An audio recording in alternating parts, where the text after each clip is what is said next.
Bonjour tout le monde, bienvenue à nos pratiques informatiques en Visual Basic.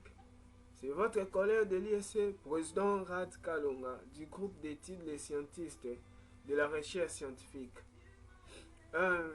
Ce tuto, je le fais pour permettre à nos collègues qui ne nous rejoignent pas à nos pratiques de nous suivre même en ligne à distance.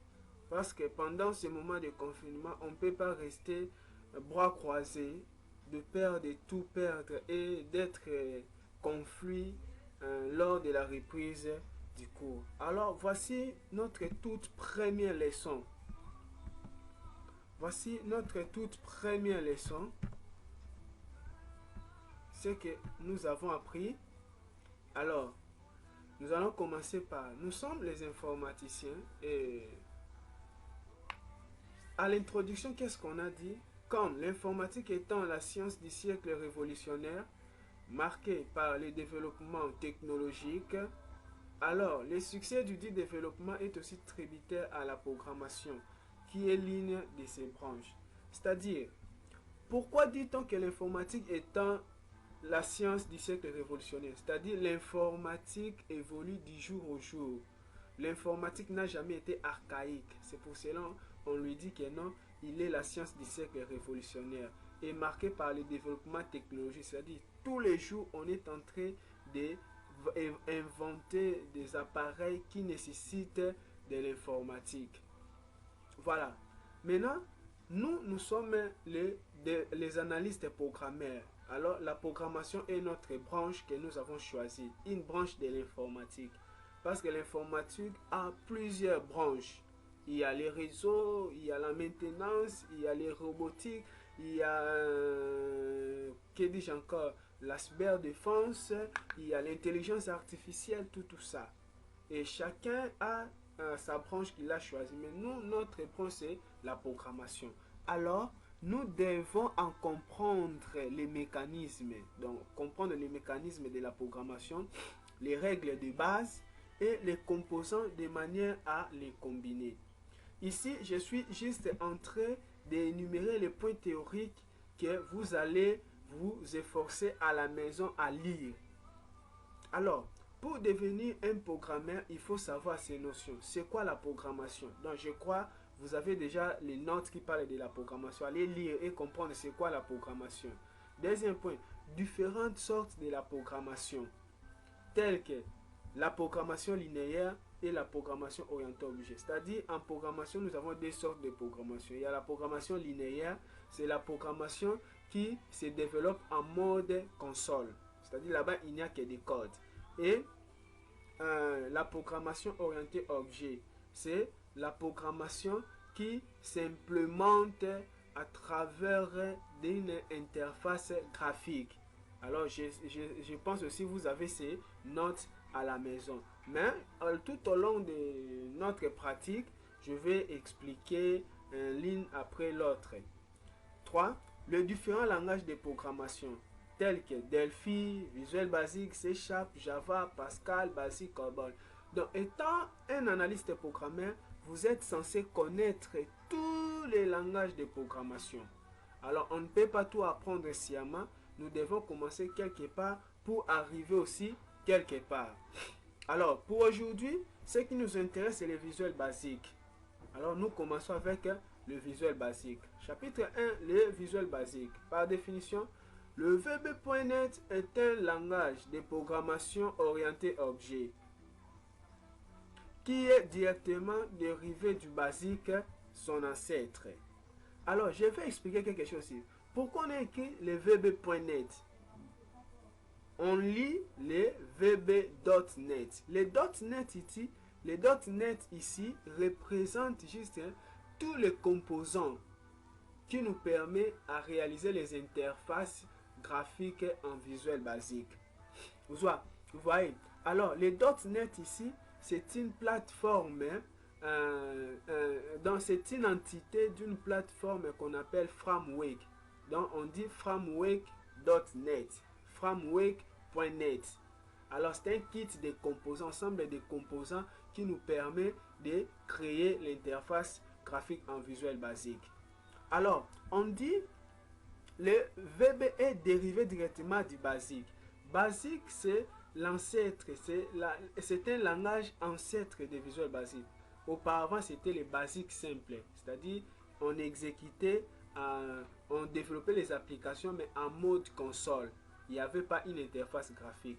Alors, on a ajouté les .NET, qui est le kit des composants, ce qui a engendré quoi? Le Visual Basic. Et aujourd'hui, on peut palper une interface, ou on peut voir une interface sous nos applications. Alors, le VB maintenant permet à quoi? Permet à 4 points essentiels. Le premier point, c'est le développement rapide des applications. Deuxième, la création d'interfaces utilisateurs graphiques. Donc, c'est ça les avantages des VB. L'accès aux bases de données. Ici, la création des contrôles actifs X. C'est-à-dire, hormis tous les composants, tous les contrôles que VB a déjà disposé dans la plateforme .NET, on peut aussi créer nos propres contrôles ou nos propres objets en raison de notre application qu'on est en train de développer. Alors, voici les points essentiels à maîtriser pour programmer en Visual Basic. Alors, pour devenir un grand programmeur, il faut maîtriser ces 6 points. La première des points, on a dit par définition, VB est un langage de programmation orienté objet. Maîtriser les différents concepts de base de la POO. C'est-à-dire, c'est quoi la POO et ces différents concepts. Nous avons encapsulation, abstraction, classe et objet, héritage et puis polymorphisme. S'il vous plaît, lisez, comprendre c'est quoi la POO à la maison. Moi, je ne fais qu'énumérer le point qui vont vous permettre à faire des recherches à lire à la maison. Et je vais vous donner des pratiques. Deuxième point, savoir construire une interface utilisateur appropriée. Donc, lors de la création de ton application, il faut déjà être en mesure à créer une interface qui parle déjà, qui montre déjà la fin de ton application. 3. Bien structurer les codes de sorte que le programme s'exécute sans accroc. C'est-à-dire, après avoir créé une interface, il faut maintenant structurer les codes, c'est-à-dire mettre les codes. Parce que l'interface en code, c'est une interface muette. C'est une interface muette. Ça ne peut pas se développer ou travailler. Alors, il faut mettre des codes qui vont permettre à programmer votre interface. 4. Comprendre le fonctionnement des applications Windows Phone dans l'environnement VB.NET. Ici, Windows est un système d'exploitation graphique.